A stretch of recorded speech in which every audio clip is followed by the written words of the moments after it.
Fala, meus queridos, a paz e a graça do nosso Senhor Jesus Cristo. Seja bem-vindo a mais um Discipule. Eu quero pedir para você, desde já, compartilhe esse vídeo com seus amigos, curte aí, segue a gente no nosso YouTube, Instagram. Seja bem-vindo aí, né, ao canal da Igreja Teu Reino. Esse é o momento onde nós usamos para o discipulado da nossa igreja. Discipulado para cada irmão possa aprender, para que cada irmão possa fluir na graça do nosso Senhor Jesus Cristo. Nós estamos numa série aqui de ensinos falando sobre salvação. E nessa noite, uma noite agradável, cheia da graça do nosso Senhor Jesus Cristo, estamos aqui com o pastor Reginaldo. Seja bem-vindo, meu irmão. Estamos aqui de volta, né? De volta, mais uma vez, glória a Deus. Boa noite a todos, a paz do Senhor Jesus, aí os irmãos estão nos ouvindo. Deus abençoe, vai ser uma noite maravilhosa. Amém. Breno, seja bem-vindo, meu irmão. Obrigado, pastor. É um prazer estar aqui com vocês, né? Que Deus nos abençoe e nos ilumine nessa noite. Glória a Deus. Irmãos, só para dar um resuminho bem rapidinho, né? Semana passada nós falamos sobre a criação do homem, né? Por que Deus criou o homem? Por que Deus fez o homem? E nós vimos lá, né, que Deus criou o homem nos criou como imagem e semelhança dele. Deus nos criou com alguns princípios. Primeiro, para ter intimidade com ele, relacionar com ele, relacionar com os outros homens, né, relacionar uns com os outros, né? E Deus também nos criou para ser um vice-presidente ou um vice-governador, para governar sobre todas as coisas. Deus colocou essa condição para nós, né, para a gente dominar sobre as coisas aqui da terra, né? Não colocou isso sobre os animais, sobre o boi, cavalo, cachorro, graças a Deus, mas colocou em nós, né, com o sopro do seu espírito, né, nos deu essa autoridade para poder governar. E hoje nós vamos falar sobre a natureza humana, né? Hoje vamos falar sobre vontade e consciência. Por que que Deus, ele nos criou e deixou em nós, né, a vontade e a consciência? Então nós vamos falar um pouquinho sobre isso. E a primeira pergunta que eu faço é, né, o que é vontade, o que é consciência? Né? Se alguém quiser falar, se vocês querem falar, pode falar, fica à vontade. Eu acho que você tem alguma coisa aí. Eu tenho as colas aqui. Cara, vontade, segundo o Google, é a necessidade física ou emocional que o indivíduo sente de fazer algo. É um apetite, um gosto ou um prazer, uma disposição de ânimo. O que é consciência? Pode definir-se como um conhecimento que o homem possui dos seus próprios pensamentos, sentimentos e atos. Podem-se distinguir esses dois tipos de consciência. A consciência imediata, que é aquela que a gente toma na hora, naquele momento, depois de alguma ação, de alguma coisa que acontece, ou a refletida, que é aquela que você para, pensa, talvez você lê, você fica pensando naquilo, né? Fica remoendo aquilo e vai tomando essa consciência. Então a gente entende isso, né? A vontade é aquele negócio que eu quero fazer. Eu vou pegar e vou fazer, vou executar algo. E a consciência é aquilo que me faz eu pensar, me dá aquele gatilho, me faz eu ter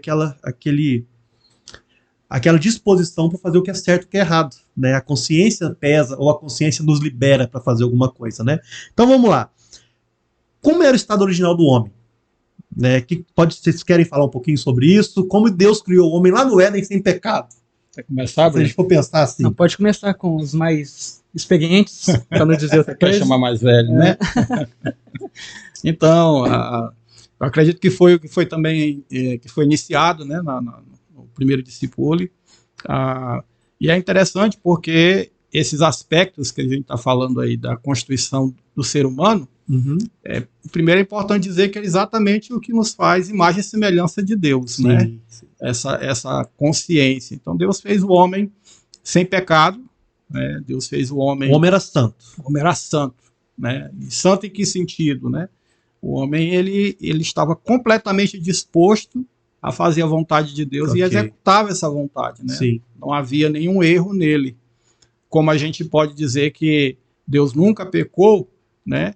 O homem até então, naquele momento, ele foi criado sem essa condição. E tudo que ele fazia era direcionado para Deus. Tudo que ele fazia era para agradar a Deus. A gente pergunta, né, o que é ser santo?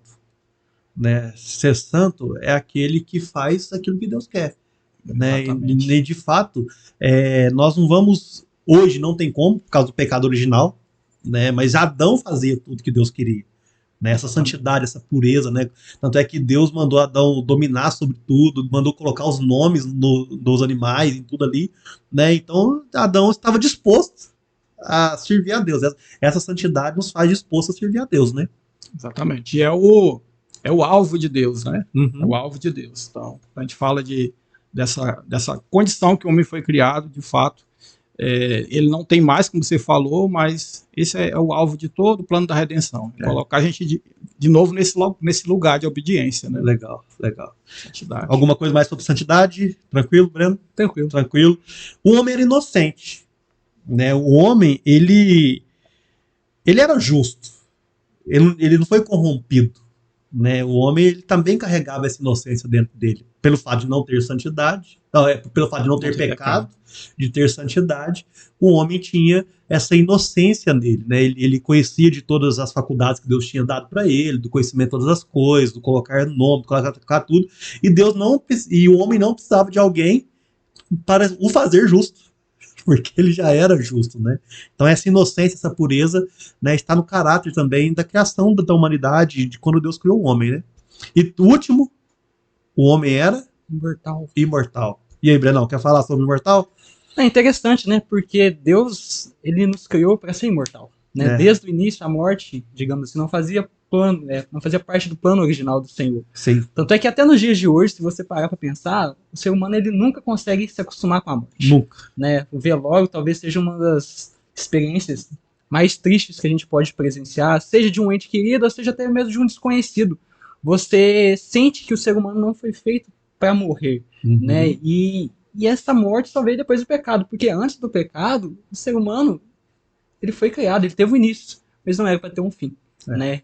E o fim aconteceu quando a serpente colocou o caráter de Deus, né, em jogo. E Eva, depois Adão também acreditou no que a serpente diria. É engraçado que em Gênesis 3:22, a palavra de Deus vai dizer que o homem tinha acesso à árvore da vida. Né? O homem ali, ele comia desse fruto da árvore da vida, né? Que dava essa vida eterna para ele. Aí quando o pecado vem, Deus proíbe, né, e o tira do Éden, dizendo, olha, você não vai comer mais da árvore da vida. Porque você imagina um homem pecado e imortal, pecador e, meu Deus, ia ser um desastre, né? Ia ser... Por quê? Porque acaba que a tendência do pecado, a tendência da depravação do homem é só ir aumentando. O homem começa num nível e não tem limites, né? E entra muito, já começa a entrar um pouquinho, né? Que talvez a gente vai cruzar os assuntos aí, que o assunto é vontade e consciência, consciência e vontade, né? Mas aí já, pra gente não sair do Éden sem comentar isso, né? Que já entra a questão da responsabilidade humana nesse ponto, né? Porque você vê que Deus toma logo uma providência em relação a Adão e Eva para eles não comerem mais da árvore da vida. Mas o Senhor não impediu eles de comerem do fruto proibido. Não impediu por quê? Porque deu a eles liberdade. Deu a eles responsabilidade pelas suas escolhas. Eles sabiam o que estavam fazendo. Exatamente. Eles tinham consciência do que eles estavam fazendo. Tinham consciência. Era o único mandamento. O mandamento era uma advertência para as consequências de uma escolha errada. Né? E essa Deus não podia tirar deles, porque deu a eles essa responsabilidade, né? Depois que eles tomam a decisão voluntariamente, com a sua própria vontade, né, de pecar contra Deus, de errar o alvo, aí sim Deus tira a árvore eles perdem um privilégio, um privilégio que eles tinham. Né? Interessante que muita gente fala assim, nossa, se Deus, né, sabia que o homem iria comer do fruto, por que ele deixou a árvore do conhecimento do bem e do mal ali? E eu gosto muito da ideia que a árvore do conhecimento do bem e do mal era a cláusula de rescisão do contrato. Né? Digamos que seria a porta de saída. É a porta de saída. A porta de saída. Deus deixou tudo ali para o ser humano, para o homem, para a mulher fazer, deixou todas as árvores para eles consumirem, mas falou, olha, aquela árvore vocês não vão consumir, porque aquela árvore é a minha negativa. Se vocês comerem, é como se vocês estivessem dizendo, olha, não quero esse relacionamento pleno que eu tenho com vocês. Eu quero sair desse relacionamento. Igual num contrato, né? O jogador tem um contrato, ela tem a cláusula de rescisão. Né? Se ele fazer tal coisa, ele está fora do time. Digamos que seja mais ou menos a mesma coisa. E era necessário isso, né? Era necessário, senão não seria liberdade. Não seria liberdade. Né? A gente seria como anjos, digamos assim, né? Sem essa opção de falar, não, eu não quero adorar a Deus, eu não quero ter um relacionamento com Deus. Deus nos fez diferente justamente por isso, nos deixando essa escolha. Você quer vir até mim e se relacionar comigo? Beleza. Mas se você não quiser também, aí é escolha sua. A consequência, né? A A morte. consequência, a morte, né? Que é, né, o que a gente vai sobre esse conceito, né, bíblico da vontade humana. O homem perdeu o seu estado original e, consequência, também a sua vontade foi afetada pelo pecado. Né? Eu estou aberto aqui, Efésios 2, versículo 1, diz assim: vocês estavam mortos em suas transgressões e pecados, nos quais costumavam viver quando seguia a presente ordem deste mundo, o príncipe do poder do ar, o espírito que agora está atuando nos que vivem em desobediência. Anteriormente, todos nós também vivíamos entre eles, satisfazendo as vontades da carne, seguindo os seus desejos e pensamentos, como os outros éramos por natureza merecedores da ira. Ou seja, a partir do momento que o homem peca, a sua vontade ela é contaminada. Contaminado. E ele já não consegue mais viver, né, de forma do princípio, com essa inocência, com essa imortalidade, com essa santidade, porque o pecado entra. Sim, obrigado. Esse é o ponto que eu acho que deve ficar bem claro na nossa mente, que existe o homem antes do pecado e o homem depois do pecado, né? O pecado, né, muita gente até menospreza o pecado, nossa, só comeu de um fruto, né, um pecadinho, coisa à toa. Qual que era o fruto, Breno? Era maçã. Você acredita que um dia, gente, pastor Paulo, eu tinha 6 meses de convertido, cara, e o pastor Paulo, numa reunião de liderança, Fez a pegadinha. fez essa pegadinha, fez, cara. Que dó. E que dó, eu não esqueço dessa nunca mais na minha vida. Qual era o fruto? Eu sabia, rapaz, eu levantei uma maçã. Você sabia que não era e falou maçã. Eu achava que era. Você achava que era? Oh, meu Deus do céu, depois que eu fui cair, que era o fruto do conhecimento do bem e do mal. Assim, uma maçã não é um fruto tão assim, né? Se fosse uma fruta que a gente... Mas desculpa perder o seu Não, raciocínio aí, mas eu tinha que contar essa. Se você já fez isso, eu já fiz, irmão. Lá no começo. Acontece com todo mundo. Mas o pecado é algo totalmente desastroso. Sim. É algo que o mundo está hoje está por causa do pecado. E eu acho interessante, importante a gente citar Timothy Keller, que ele aborda muito 4 temas, 4 áreas em que o ser humano ele foi extremamente afetado depois da queda. Sim. Né? E até se vocês quiserem me ajudar no complemento disso, mas ele fala de 4 áreas que o ser humano ele ficou alienado com relação a algum tipo de relacionamento. Vou dar um exemplo. O primeiro e principal deles. O ser humano ele ficou alienado com relação ao seu relacionamento com Deus. Sim. Antes do pecado, como é que era o relacionamento do homem com Deus? Pleno. Perfeito, completo, não tinha defeitos, era algo maravilhoso. Todo Mas dia, né? Descia, todo conversava. dia, no finalzinho da tarde ali. E aí, quando o homem peca, qual que é a primeira coisa que ele faz? Quando Deus vem até ele? Ele se esconde. Então, aquilo que antes era algo maravilhoso, que o homem ele ansiava, talvez fosse a melhor, com certeza seria a melhor hora do dia. Quando ele peca, aquilo que era maravilhoso se torna algo preocupante. Ele começa a ter medo. Ele começa a ter medo de quem Deus é. E quantas vezes isso não acontece? Às vezes até conosco mesmo, nos dias de hoje, com os nossos discípulos, né? Ah, não vou no culto hoje não, porque eu pequei. Né? E a pessoa começa a se esconder de Deus, ela começa a deixar Deus de lado, porque, nossa, hoje eu tô indigno, hoje eu tô impuro, né? Não posso ir cultuar Deus. Santa Ceia. Né? Tem gente que não ceia, né? Exatamente. E assim, pequei, o que eu faço, né, na Santa Ceia? Arrependa-se e ceie. Né? Mas se eu não me arrepender? Não tem essa, se arrependa e ceia. É isso, essa é a escolha que tem. Então, né, até uma dica, né, para os irmãos que estão nos assistindo, que principalmente eu que lido com jovens, acontece muito disso. Nossa, quase que não vim no culto hoje porque essa semana eu pequei, essa semana eu não fiz o meu devocional, essa semana eu estive distante de Deus, então eu não vou no culto, eu não vou orar, não vou ler a Bíblia. Irmão, pelo contrário, aí que você deve procurar. Não corra de Deus como Adão fez, mas corra para Deus. Eu acho que esse é o principal ponto que o ser humano foi deturpado.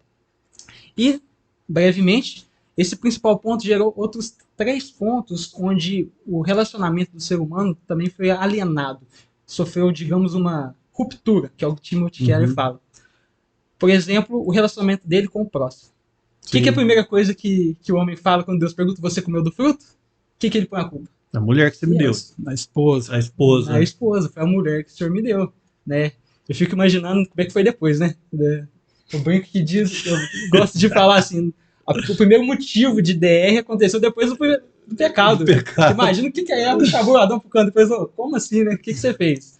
Mas a primeira intriga do casal e a primeira intriga dos seres humanos aconteceu exatamente depois do pecado. Antes, assim como o relacionamento do homem com Deus era perfeito, o relacionamento do homem com a mulher e com outros seres humanos também seriam perfeitos, né? Mas também foi corrompido isso. Outra coisa, o relacionamento do homem com a natureza.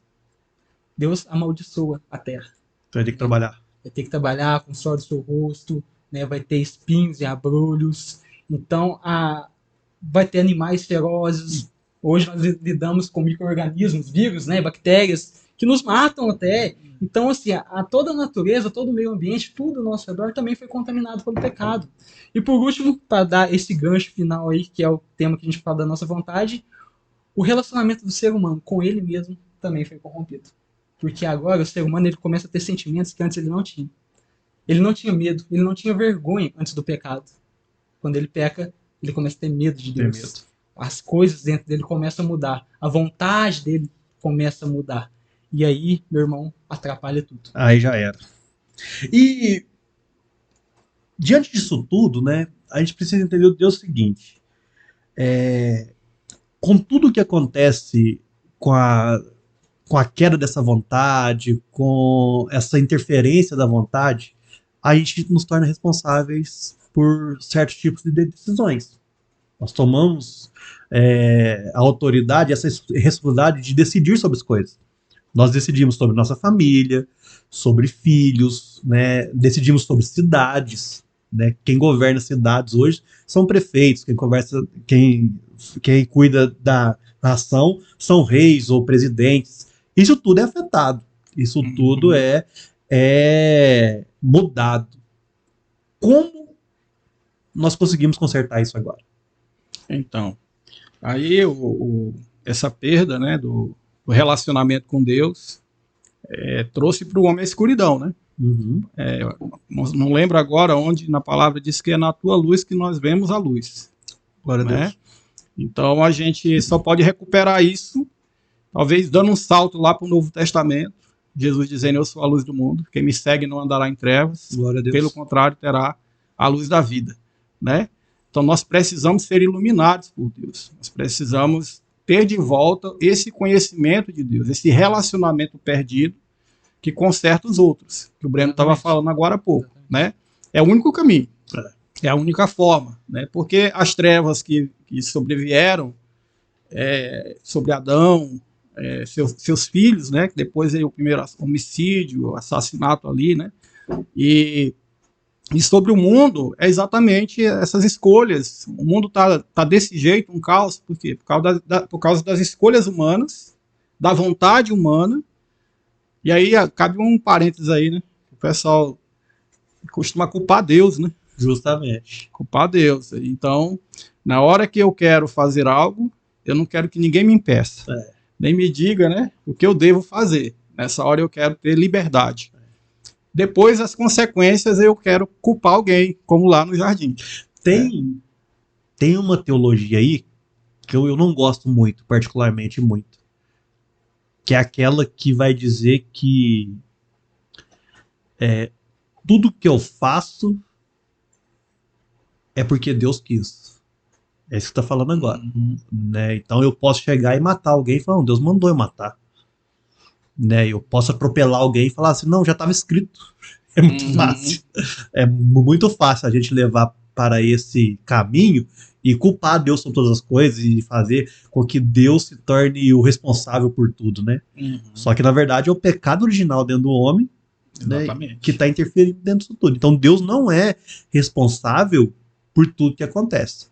Deus, ele cuida de tudo que acontece, mas Deus, eu acredito que o homem tem muita responsabilidade nisso aí. Na verdade, o homem tem total responsabilidade pelos seus atos. Justamente. Mas será julgado por isso. Justamente. Será julgado por isso. Tanto é que a gente fala de galardão. Falamos de galardão, né? De como o homem vive, né? Que não é uma recompensa para a salvação do homem, mas, né? É uma recompensa de como o homem viveu. De como o homem viveu. E é engraçado porque a palavra diz que nós somos, e é verdade, nós somos salvos pela fé em Cristo, né? Mas seremos julgados pelas obras. Pelas obras. Por quê? Porque as obras é que representam a verdadeira fé que a gente tem. A fé sem obras? Nós vivemos como nós acreditamos. Mostra sua fé que eu te mostro, mostra suas obras que eu te mostro sua fé. Exatamente. Nós vivemos como acreditamos. Então, se eu digo, eu creio na palavra de Deus, mas eu, mesmo lendo e afirmando que creio, que vivo pela fé, olha, viver pela fé, mas eu vivo de um outro modo, então, as minhas obras, o fruto que eu dou é ruim. A árvore não é boa de verdade. Aí, por isso que Jesus não vai julgar o que a gente dizia que era, mas o que nós demonstramos com a nossa Jesus vida. mesmo disse, né? Pelos frutos conhecereis Ah, a árvore. Né? Então, assim, a árvore pode ser linda, maravilhosa, aparentemente, mas que fruto ela está produzindo? Isso aí tem a ver com aquilo que você está fazendo, né? Tem aquela famosa frase, né? Nós não somos salvos pelas boas obras, Sim. mas nós praticamos boas obras porque nós já somos salvos. É por isso que Tiago vai falar que a fé sem obras é morta. Ele não está dizendo que a minha atitude vai me salvar. Não, mas é como o pastor disse, né? A minha atitude é uma consequência de que fui salvo. Eu gosto muito, rapidinho, do exemplo do Paul Washer, que ele dá sobre... Você também só está trazendo autor aqui ao nível, né? Olha que tá afiado aí, tá afiado. Tem que ser. Pra bater de frente aí com dois pastores. Tem que ser. Meu filho, que isso. Mas o Paul Washer dá um exemplo muito interessante, que ele fala, imagine que eu chego aqui diante de vocês, né, vou pegar o meu exemplo. Eu chego aqui, gente, desculpa, eu me atrasei pro podcast, pra gente fazer essa gravação aqui, porque eu tava na rodovia, andando de moto, tive que andar na rodovia, e aí minha moto deu um problema no meio da rodovia, eu parei no meio da rodovia, e quando veio uma carreta cheia, assim, 150 km por hora, e bateu de cheio em mim. Então, gente, vocês me desculpem, mas eu me atrasei por causa disso, né, porque essa carreta bateu em mim, mas agora eu tô aqui. O que vocês vão falar sobre mim? Deve ser um mentiroso. Como assim? Como você tem um encontro com uma carreta a 150 km por hora e do nada ele tá aqui? Do mesmo jeito, né? E ouso dizer mais, você não mudou de seu estado. Consequentemente, você ia ter que ir da vida para a morte. Com relação às obras e o nosso conhecimento que nós temos de Jesus, é a mesma coisa. Na verdade, Jesus é muito mais impactante do que uma carreta a 150 km. Não tem como você ter um encontro verdadeiro com Jesus. Um encontro impactante com Jesus, entender quem ele é, quem você é, quão pecador você é, e você continuar vivendo do mesmo jeito. Não tem como você ter um encontro verdadeiro com Jesus e continuar no mesmo estado. Você vai passar da morte para a vida. Então eu achei muito forte isso. É uma consequência inevitável. Se você tem fé, inevitavelmente você vai demonstrar através das suas ações, das suas atitudes, até mesmo das suas vontades. Para nós, Breno, Romanos 8,14. Quer falar, pastor, alguma coisa, acrescentar? Não, era só exatamente a ligação, né, do que o Breno está falando aqui com o tema da vontade, né, da consciência, que está muito ligado aí, né, que é dobrar a nossa própria vontade à vontade de Deus. Esse encontro impactante com Cristo faz isso. Sim. A gente vai tratar um pouquinho disso. 8,14?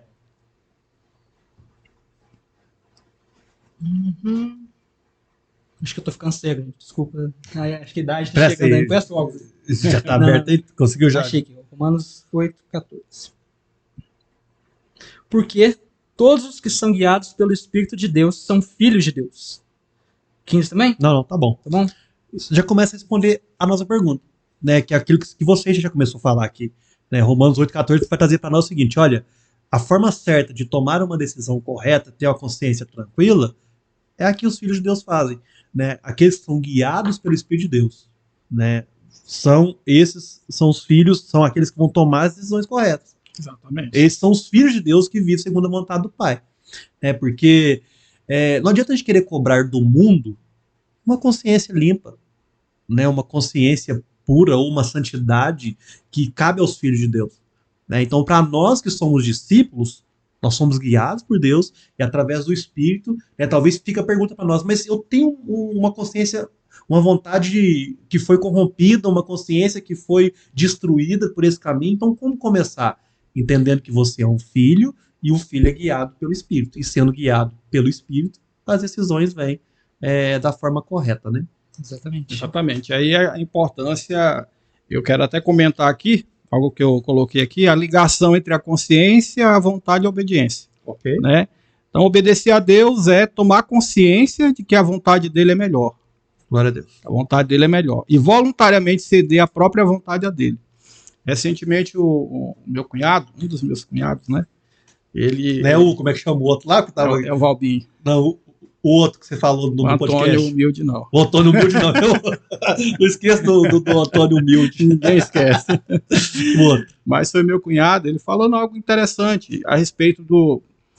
Quando a gente encontra com Jesus como Senhor. O Senhor tem uma vontade. Essa vontade nós desobedecemos, nós vivíamos segundo a nossa própria vontade. Sim. E ele escutou de alguém que quando nós recebemos Cristo como nosso Salvador, é como se nós assinássemos aquela procuração. O que é uma procuração? Né? É um documento em que eu autorizo você a tomar decisões no meu lugar.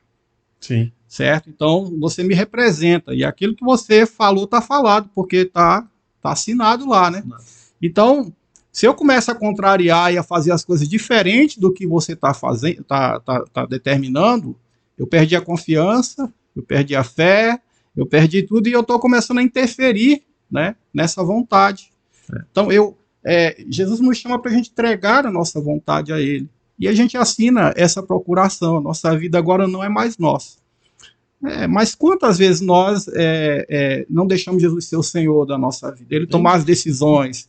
Nós nem oramos sobre o que vamos fazer, as escolhas que vamos fazer na nossa vida, com quem vamos casar, onde vamos morar, como vamos servir na casa do Senhor, como vamos gastar nosso dinheiro, né, como vamos educar os nossos filhos. Todas as decisões, das menores às maiores, nós precisamos orar, porque ser guiado pelo Espírito, como você falou aí, né, esse texto foi lido, é o conselho de Paulo. Ele diz assim, seguinte, você só vai vencer as obras da carne, fala lá em Gálatas, né, se você andar também no Espírito. Não somente estar nele, mas andar com ele. Por quê? Porque ele é quem está nos mostrando agora, né, as melhores escolhas. E quem aqui foi decepcionado por orar antes de tomar decisão? Ninguém. Eu acredito que não. Não tem como.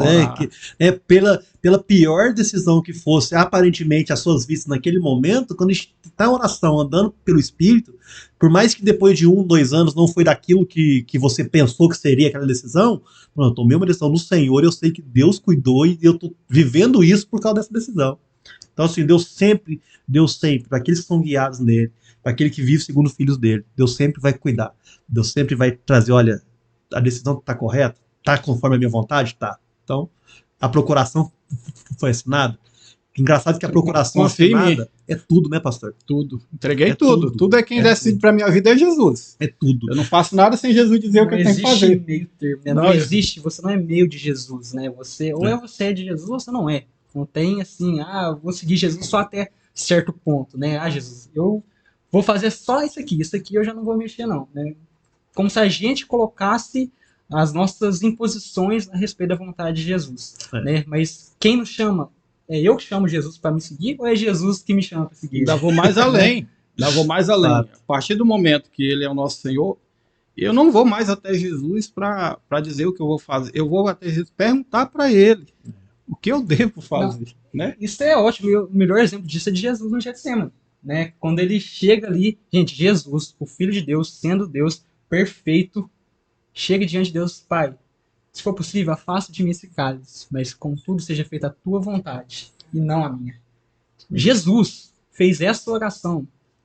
E hoje em dia, não somente hoje em dia, mas digamos algumas décadas atrás, está muito famoso aquele tipo de oração, que com certeza vocês já ouviram, talvez até a gente já fez esse tipo de oração, que é aquela oração, Deus, eu não aceito, Deus, eu determino, eu decreto. Rapaz, isso. Eu já fiz. Você já fez, pastor, essa oração? Não. Ou não? Eu rejeito aquilo. Deus ter misericórdia. Eu já fiz isso. Mas eu acho que é da onde a gente veio. Da onde o Belo veio, do estilo de igreja. Então assim... Coloca Deus na parede! Você pode! Talvez eu já tenha feito assim, de colocar a situação, direcionar a situação em si, mas não a Deus. Não a Deus. A Deus não. Não tive essa ousadia. Não, graças a Deus, viu? Porque, gente, como pode? Deus Todo-Poderoso, onisciente, onipresente, e você querer chegar até Deus para mudar a vontade de Deus? Porque é isso que essas pessoas fazem. Elas usam aí palavras mágicas para tentar fazer com que Deus faça a vontade dela. Em nome de Jesus, abre essa porta. Mas peraí, cara. Eu tava pensando nisso hoje. Você tá com um livro lá maravilhoso, né? Depois eu acho que eu vou comprar ele. Qual deles? O Deus que Destrói Sonhos. Muito bom, muito bom. Já virou best-seller no Brasil, cara. Sim. Bibo, né? Do Bibo, Rodrigo Bibo. Leia esse livro, viu, gente? Não sei qual que tá me fumando, mas leia esse livro. O Deus que Destrói Sonhos. Central, o Deus que Destrói Sonhos, viu? Não. Então, assim, isso é maravilhoso, gente. A gente precisa entender isso. Quando a gente vai orar, igual o pastor falou aqui, não é pra gente tentar mudar Deus de ideia. É pra gente tentar descobrir qual que é a vontade de Deus e executar conforme a vontade de Deus. Porque imagina, se a gente tivesse esse poder de mudar Deus de ideia, e Iago Martins fala assim, eu nunca mais ia orar na minha vida. Porque se eu tivesse essa chance de mudar o Deus onisciente, onipotente, e mudar ele de ideia, meu Deus, e eu que sou corrompido, com as minhas vontades corrompidas, a minha consciência corrompida, o meu coração, como diz Jeremias, é o mais enganoso de todas as coisas, e eu vou orar para mudar Deus de ideia, melhor ficar quieto. Pastor Flavinho, e tem outra coisa, encaixando nesse assunto aí. É que às vezes a gente tem dificuldade de entregar a vontade para Deus, achando que isso é falta de liberdade, voltando ao assunto da liberdade. Mas o homem livre é aquele que sabe que a vontade de Deus é melhor, ele se sujeita a ela e ele descansa. Justamente. Porque quem pode mais do que Deus? Quem sabe mais do que Deus? Né? Ninguém. Então, ele é livre, porque ele sabe que orando e dependendo de Deus as coisas vão sair, não, talvez não como ele queira, Mas do jeito que tem ele que quer. ser. mas como tem que ser. Então, tem que ser. O Sermão do Monte é um próprio ensino detalhado. Você olha, Deus está no controle de todas as coisas, né? Entrega a sua vida, faz dessa forma, que Deus está... O Sermão do Monte é bom, que está quentinho no nosso coração, né? Vocês estão falando sobre Verdade. isso. Já Sim. tem 3 meses. Gente, então, tem decisões, e muitas decisões que são nossas. O próprio apóstolo Paulo vai mandar a gente andar no Espírito, né? Vai mandar, olha, andem no Espírito, né? Viva segundo a vontade do Espírito, né? Efésios 5,18 fala que a gente precisa ser cheio do Espírito. Estou lendo na colinha aqui. Precisa ser cheio do Espírito, né? Nós precisamos nos encher desse Espírito. Por quê? Porque é isso que nos faz tomar decisões certas. Exatamente. Né? E essas decisões passam por todos os outros âmbitos, né? Nós temos que perdoar. Deus vai descer na terra para perdoar pra gente? Deus vai pegar na nossa orelha e vai lá, menino, perdoa fulano? Não vai. Se a cruz não for suficiente para fazer qualquer pessoa no mundo perdoar, eu não sei o que mais pode ser. Porque, irmão, não sei o que, né, talvez muita gente que está escutando a gente hoje tem dificuldade de perdoar. E é normal, não é fácil, perdoar não é fácil. Mas uma pergunta que sempre faço, que me ajuda muito nessa questão do perdão é: aquilo que aquela pessoa fez para você é pior do que aquilo que Jesus passou por sua causa na cruz? Com certeza não foi, irmão. Então, se Jesus passou por tudo aquilo e ainda te perdoa, quem somos nós para negar perdão para alguém? Com certeza. Não tem como. Né? Então, assim, suportar uns os outros em amor são coisas que a gente tem que fazer. São coisas que a gente tem que executar segundo a graça do nosso Senhor Jesus Cristo. Gente, vamos passar por terceiro ponto da nosso estudo aqui. Nós vamos falar sobre a consciência humana. Então, né? Chegou num ponto bom. Chegou. O que é consciência humana? Quero deixar para vocês responderem. Bom, eu vou dar a minha definição aqui, né? À vontade. Do dicionário do Reginaldo. Depois você pode... Tranquilo. Mas é um dispositivo, né? Uhum. É uma faculdade que Deus deu ao homem de julgar Sim. o certo e o errado. É basicamente isso, né? Sim. Grosso modo é isso. É a capacidade de julgar o certo e o errado, né? E está muito ligado, nós falamos até agora de vontade, mas como é que a gente exerce essa vontade? Aí a gente tem que ir nós temos que pedir a Deus e restaurar a nossa consciência. Sim. Porque a consciência é aquela antenazinha que foi quebrada, né, também, e muitas das vezes o homem ele ultrapassa o limite. A consciência está muito ligada ao nosso interior, né? Aquilo que a gente tem de conhecimento das coisas morais, né? Eu acredito que a consciência, né, é aquilo que Jesus falou lá em Mateus capítulo 7, a questão do julgamento do outro, né? Antes de a gente querer julgar alguém, tirar o cisco que está no olho do irmão, a gente tem que olhar a trave que está dentro do nosso, né? E quando a gente tem essa consciência dentro de nós, né, dessa trave que está no nosso olho, dos pecados que nós também cometemos, das maldades e dessa lei moral que está dentro de nós, a gente começa a mudar. As nossas atitudes começam a mudar. Então esse gatilho ele vai sendo despertado, ele vai trazendo mudanças para a nossa vida. Quando a gente tem essas faculdades, esse conhecimento, é isso que essa consciência vai pegando e vai muda nisso, muda daquilo. Não sei se o Breno quer comentar, mas eu ia só dizer que é interessante quando a gente nasce, Deus já colocou dentro de cada um de nós uma medida de conhecimento moral. Sim. Nós nascemos, encontramos a sociedade já organizada em torno de algumas leis.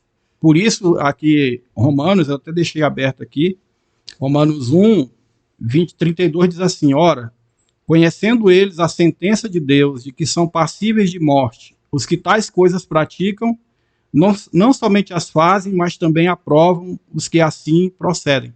Esse é o finalzinho daquele texto onde Paulo descreve a corrupção moral do ser humano, né, da sociedade humana. E o ponto final é quando as pessoas começam a provar o erro, transformar em lei o que deveria não ser nem deveria ser colocado em pauta, né? É o crime, é a imoralidade, são coisas que Deus reprova, tá claro aqui na palavra. Divórcio hoje é muito comum. Divórcio, a prostituição, né? Tantas coisas que a gente está vendo no nosso tempo. Então são coisas que Deus reprova claramente na sua palavra. E o ser humano, ele viola a sua consciência, aprova quem faz e ainda transforma em lei. E quando chega a esse ponto, há uma corrupção sistêmica mesmo no mundo, né? Que acaba trazendo juízo, né? Versículo 18, pastor, veja que está aberto aí. Versículo 18 a 21. A ira de Deus se revela do céu contra toda a impiedade e perversão dos homens que detêm a verdade pela injustiça. Porquanto o que de Deus se pode conhecer é manifesto entre eles, porque Deus lhes manifestou. Porque os atributos invisíveis de Deus, assim o seu eterno poder, como também a sua própria divindade, claramente se reconhecem desde o princípio do mundo, sendo percebidos por meio das coisas que foram criadas. Tais homens são, por isso, indesculpáveis. Até onde? Até o 21 mesmo. Até o 21. Porquanto, tendo conhecimento de Deus, não o glorificaram como Deus, nem lhe deram graças, antes se tornaram nulos em seus próprios raciocínios, obscurecendo-lhes o coração insensato. Esses homens, que termina lá no versículo que você leu, 32, eles são o quê? Indesculpáveis. Indesculpáveis. Por quê? Porque desde a criação Deus já se revelou para eles. Desde a criação Deus já se mostrou através das suas obras, através das leis, através de tudo aquilo que Deus com o seu povo, o povo de Israel, veio produzindo, né? Então, assim, não tem desculpa, irmão. A maldade a gente sabe a questão da consciência, a gente já nasce com essa consciência, a criança já sabe. A criança ali, a gente já começa a ensinar, a criança já sabe o que é o mal, ela começa a perceber, a gente já começa a colocar limites, padrões que a gente aprendeu, e não tem como você vai chegar diante de Deus, eu não sabia. Ninguém me contou, ninguém falou, não, Deus já se revelou para você. Deus já mostrou para você que essas leis, né, que a sua consciência era má, que você vivia de forma errada. Então não tem como ser desculpado quanto a isso. Isso vale para todo mundo, né? A gente acha que essa consciência é só para quem se converte a Cristo Jesus, mas essa consciência está mesmo, né, desde a infância, como o pastor disse, né? Ela está desde o início, até mesmo para aquela pessoa que vai morrer sem confessar Jesus como Senhor e Salvador, parte dela ainda tem um resquício ali de consciência. Sim. Tem um pouquinho ali que, como a gente leu na palavra, vai ser indesculpável. Não tem como falar. Você sabia que existia. Você sabia que isso era errado. De alguma forma você sabia. E você continuou fazendo porque você quis. Então, e por que Deus nos deu essa consciência? Então, aí a gente estava até conversando aqui um pouquinho antes de começar, né? Eu dando aqui um exemplo, que a consciência é como se fosse, vamos dizer, uma linha vermelha. Uhum. E a sua vontade, ela está sempre querendo ultrapassar essa linha. Mas a consciência, ela tá ali para mostrar para você, não ultrapasse.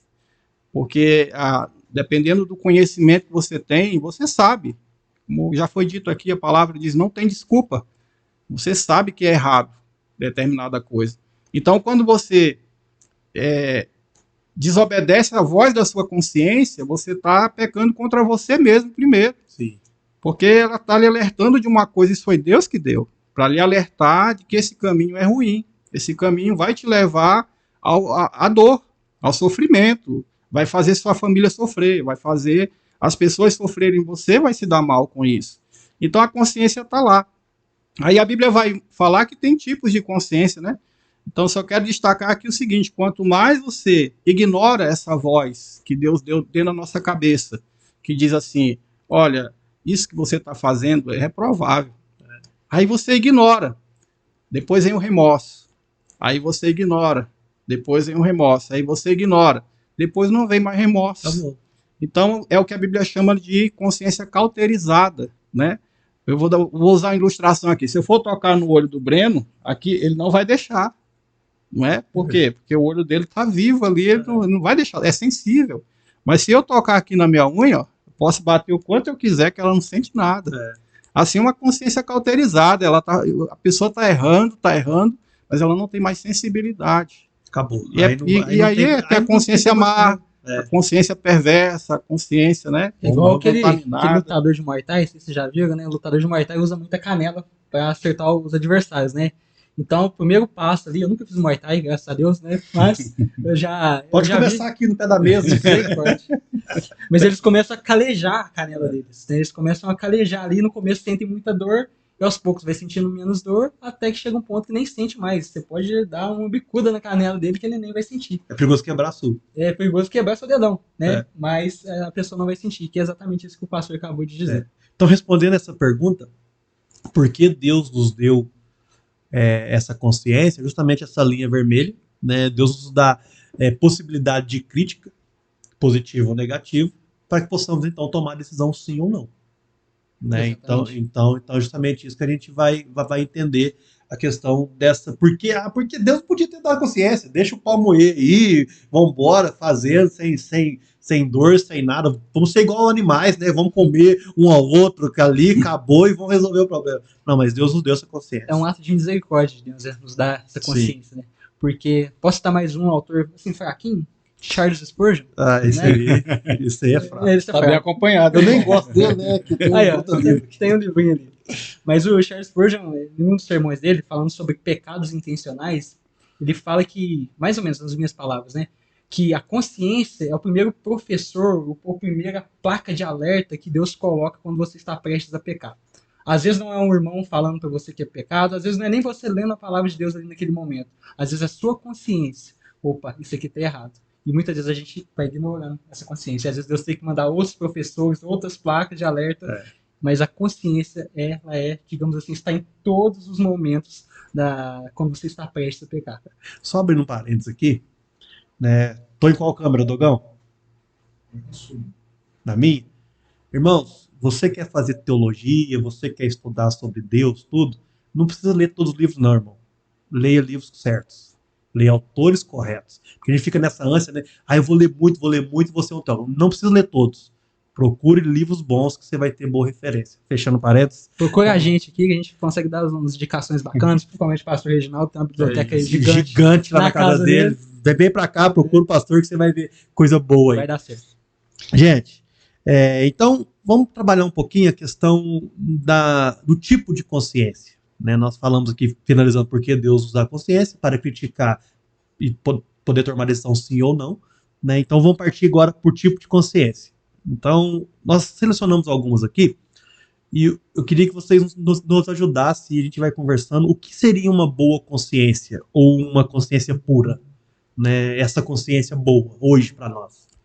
Seria a consciência limpa, né? A consciência limpa. Em Hebreus fala que o Senhor, eu até estou com esse texto aqui, deixa eu ver se eu abro aquele para nós. Hebreus 10, 22, fala algo muito interessante. Deixa eu ver aqui. Estava na minha Bíblia até ainda agora, gente. Deixa eu ver se ainda está.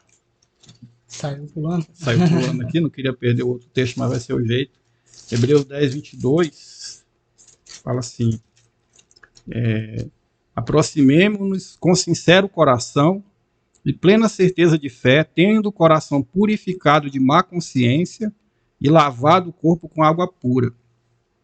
Então, em certo sentido, como a nossa consciência, quando a gente peca, a gente viola essa consciência, é provável que ela esteja muito ligada à culpa também que a gente sente. Sim. Porque ela foi desobedecida, a gente fez o que era errado aos olhos de Deus. Aí vem a culpa. Quando o Senhor nos perdoa, né, ele tira ele lava essas obras mortas do pecado. Porque é como se ficassem os restos, os resquícios do nosso passado, daquilo que ele... E Jesus faz isso plenamente quando ele nos salva, né? Ele lava de todo o nosso passado. E depois, quando quando já somos crentes e ainda pecamos, Jesus disse que não precisava tomar banho de novo, né? Só lavar os pés. Já tá Né? ali. Mas é arrepender e confessar. Mas não é normal que nós continuemos sofrendo da culpa por termos, né, pecado. Quando a gente se arrepende, confessa ao Senhor, ele limpa, ele purifica com o sangue dele. Então essa é uma boa consciência, aquela pessoa que está em paz com Deus, né? Ela não está em paz porque ela está cega, ela está em paz porque ela sabe que, apesar de fraca, apesar de pecadora, ela está amparada na graça de Deus e está buscando viver em santidade. Exatamente. E eu falo ainda um pouquinho mais. Ela não somente, né, a boa consciência, não somente nos mostra que quando nós pecamos, nós nos arrependemos e nos entristecemos com isso. Mas Sim. também ela nos confirma quando nós não pecamos e outras pessoas vêm acusar a gente de alguma forma. Posso citar exemplo do diabo, né? próprio diabo, boa, o próprio diabo. Posso usar o exemplo do apóstolo Paulo, que não, em uma de suas cartas, não vou lembrar qual agora, ele chega assim, olha, vocês estão me acusando, vocês estão com várias críticas a meu respeito, estão até me prendendo, mas a minha consciência está limpa, porque eu sei que eu estou fazendo o correto, eu sei que eu não estou indo contra a vontade de Deus. Então essa boa consciência ela nos ajuda tanto para o lado positivo, quando nós nos arrependemos de algo, né, verdadeiro, que nós deveríamos nos arrepender, mas ela também nos leva para esse outro lado, quando a gente recebe críticas negativas, mas que não são de Deus, e a gente está tranquilo, a gente está em paz, sabendo quem nós somos em Deus e quem Cristo é em nossa vida. Glória a Deus, benção. Você falou um pouquinho sobre a consciência de Deus, que é aquela que faz a vontade de Deus, aquela que está agindo conforme a vontade de Deus. Pastor, pode falar. Só para não perder aqui o que o Breno falou, né? É tão importante essa questão da gente manter a nossa consciência boa que Paulo chega a dizer que alguns negligenciando isso naufragaram na fé. Né? Sim. Naufragaram na fé. Ou seja, começa a viver no pecado, né? Começa a aceitar o pecado como normal na vida e aí naufraga, vai, né, aos poucos apagando a sua fé em Deus. Por quê? Porque não tem mais. Deus quer falar na consciência. Deus fala na consciência da gente. O Espírito Santo fala na consciência da gente. Que está bem informada da palavra. Agora nós temos que estar sensíveis, né? Senão naufraga. Senão vai embora. Quero falar sobre a consciência fraca. E antes de vocês falarem, eu quero ler o texto, né, que o apóstolo Paulo vai nos instruir aí.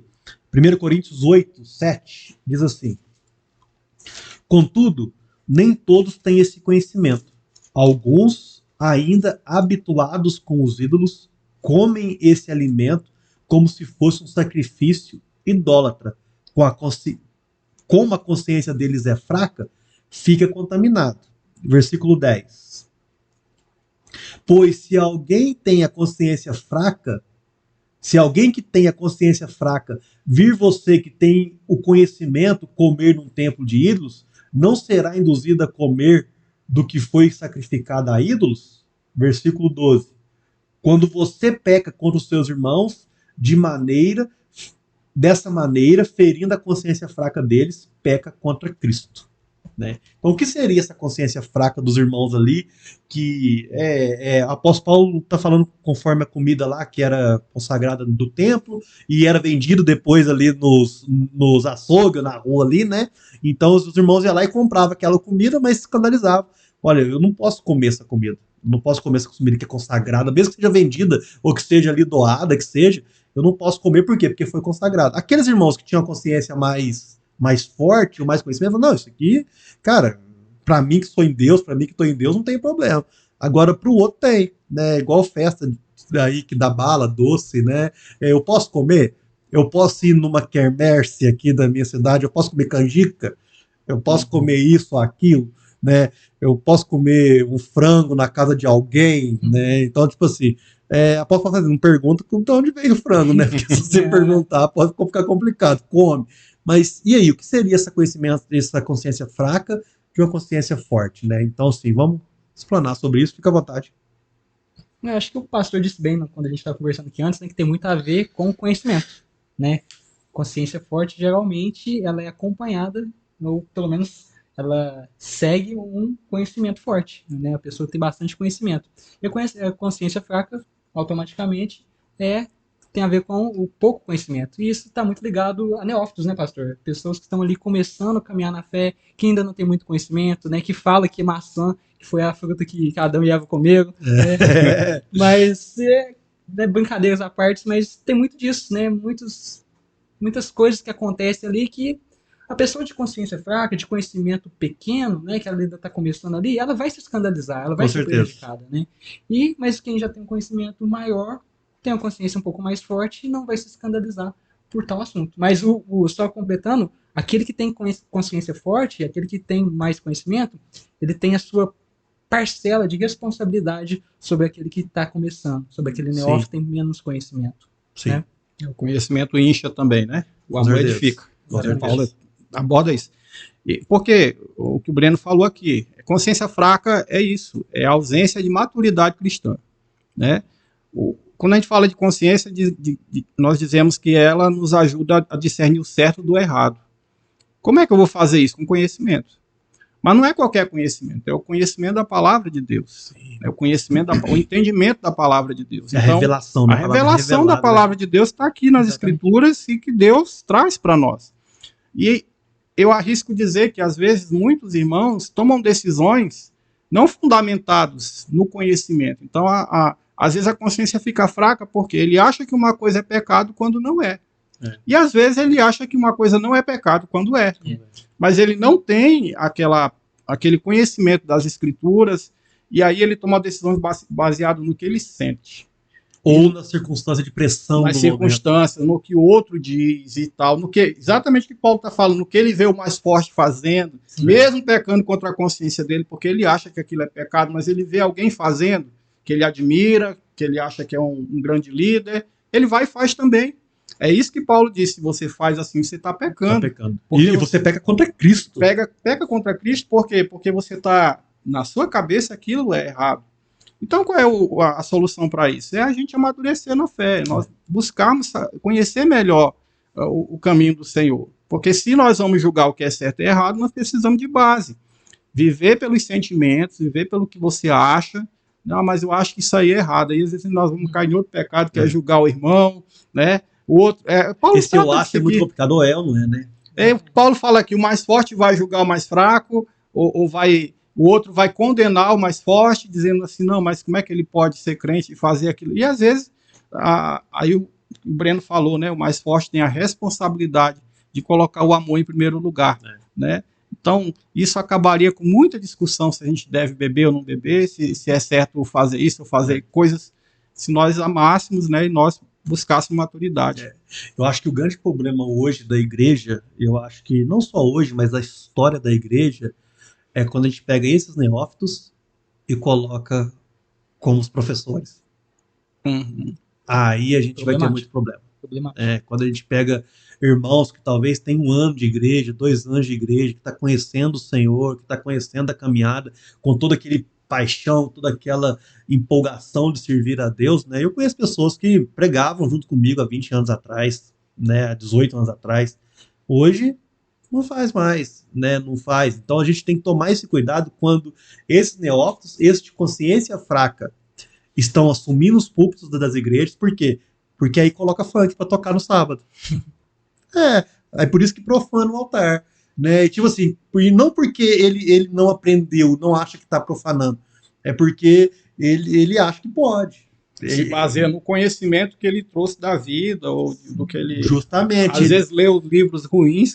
Justamente. Tem referências ruins, não é culpa dele. É culpa maior de quem colocou ele lá. De quem colocou ele lá. E o que mais está acontecendo hoje é isso. Aí você entra com uma teologia coach, aí você entra com uma teologia da prosperidade, aí você entra com uma teologia que você é o queridinho de Deus, que é o centro da vontade de Deus, do coração de Deus, ponto fraco de Deus. Por quê? Porque estão colocando nos lugares que não deveria se colocar esses irmãos que são fracos na fé ainda, né? Então, assim, a gente tem que tomar esse cuidado para que isso não aconteça, né? Exatamente. Vamos lá. Consciência cauterizada, o pastor já comentou um pouco mais cedo. Consciência contaminada. O que a gente pode dizer sobre isso, né? Aqui está para mim o exemplo, né, de Tito 1,15, que fala que é a fonte de uma pessoa corrupta e maliciosa. É aquela consciência que já não tem, já está totalmente contaminada com aquilo que é mundano, né? E aquela consciência, vamos trazer aqui, Me ajuda aí a buscar um exemplo da Bíblia de uma consciência contaminada. Acho que apertei com vocês agora, né? Essa não estava no script. Vamos pensar aqui. O, Eu acho que Davi é um bom exemplo.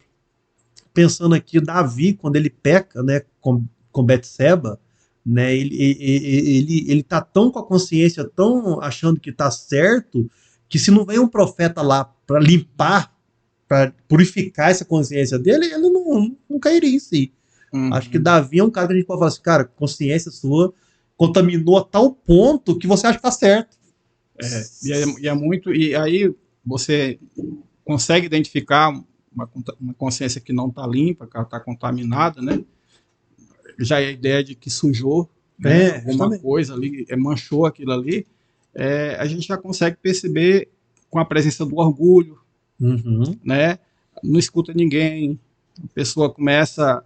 Então, são sinais de que talvez você não esteja pensando direito nas coisas, né? Não está mais refletindo antes de agir, antes de falar, antes de tomar decisões na vida. E nós não estamos falando aqui só de homens que não têm a Cristo, né? Até mesmo dentro da igreja pode ter momentos na sua vida que você vai ter uma consciência contaminada por causa de influências. O próprio Davi já conhecia Deus quando justamente, ele entendeu? Né?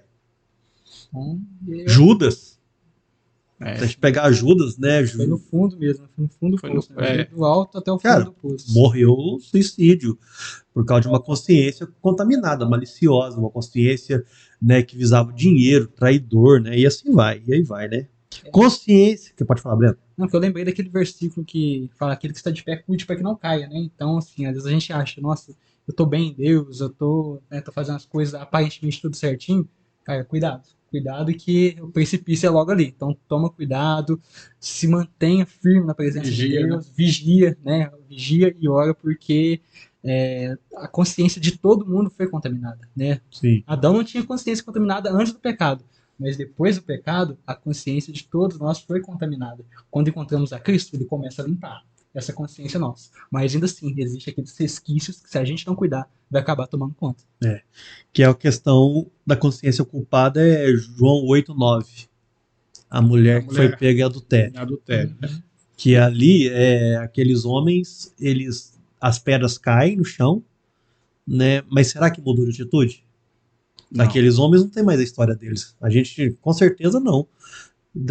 Eu sei que eu sou culpado disso. Eu vou tirar a pedra, mas o que eu faço com isso? Não adianta você ter só a consciência culpada se você não tem uma mudança de atitude, né?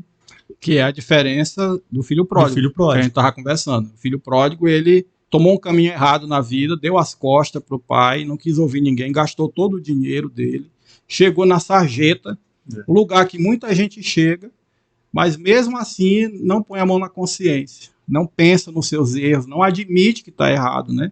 Então, o filho pródigo não, ele chegou um momento que ele disse: eu pequei contra os céus e contra o meu pai, vou voltar.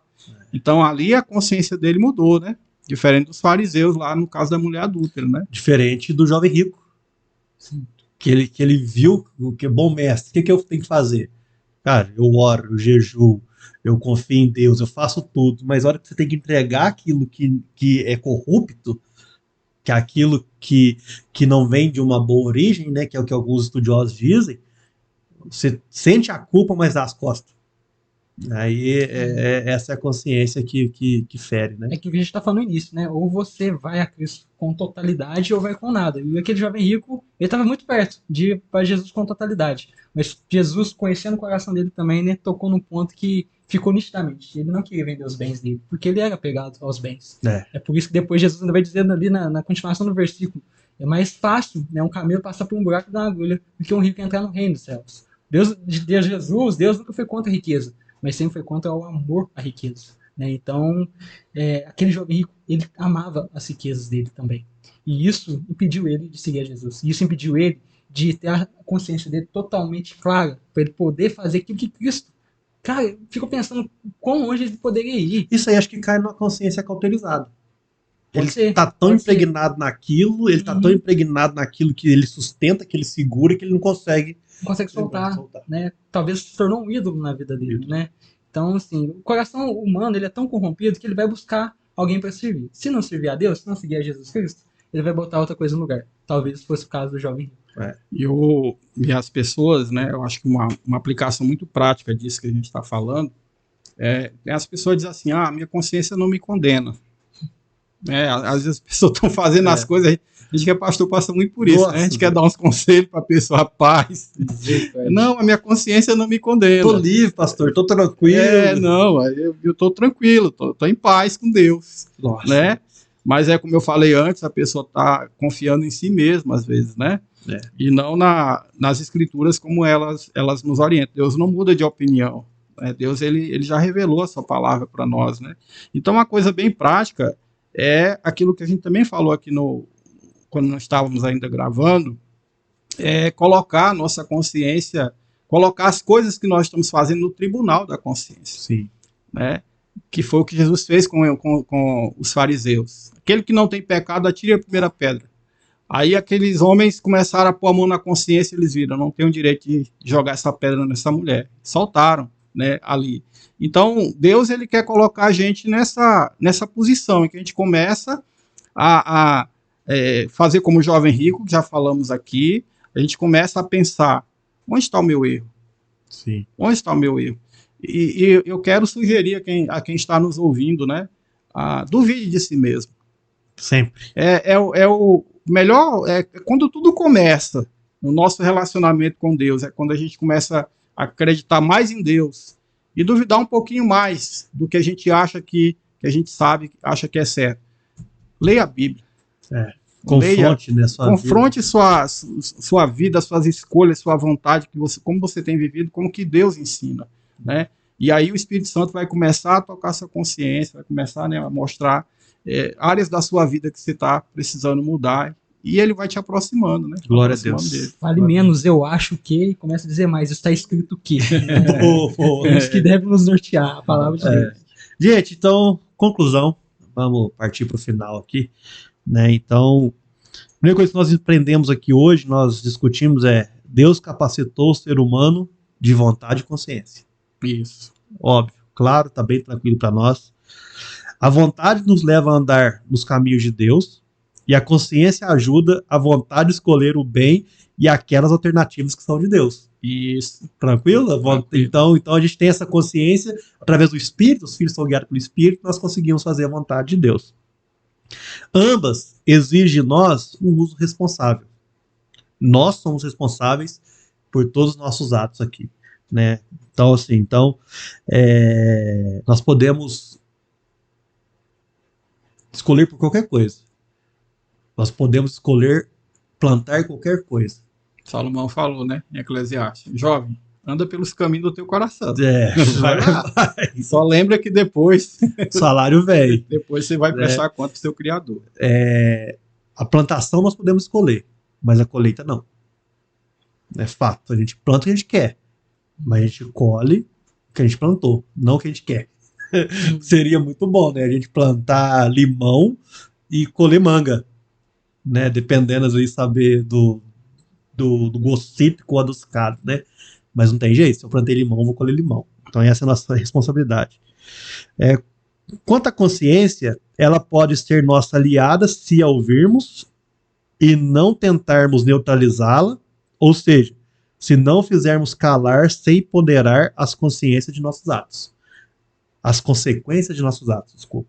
Então a consciência, quando a gente pondera, quando a gente pensa, a gente entende quais atos vai acontecer depois daquilo que a gente tomar a decisão, ela é viável para nós e somos guiados segundo a vontade do Senhor. Quer mais acrescentar alguma coisa? Eu acho que tá bom. Acho que deu, né? Glória a Deus. Glória a Deus. Irmãos, esse é o nosso Discipule, então seja bem-vindo aí mais uma vez, que Deus possa te abençoar. Compartilhe esse vídeo com mais pessoas. Quarta-feira que vem nós continuamos aí o nosso estudo sobre salvação, né? Falamos sobre como Deus criou o homem, o que o homem tem, sua consciência, sua vontade, e assim nós vamos estudando aí para frente. Que Deus abençoe sua vida. Obrigado, pastor Reginaldo. Que Deus abençoe. Prazer. Obrigado, Brenão. Que Deus abençoe.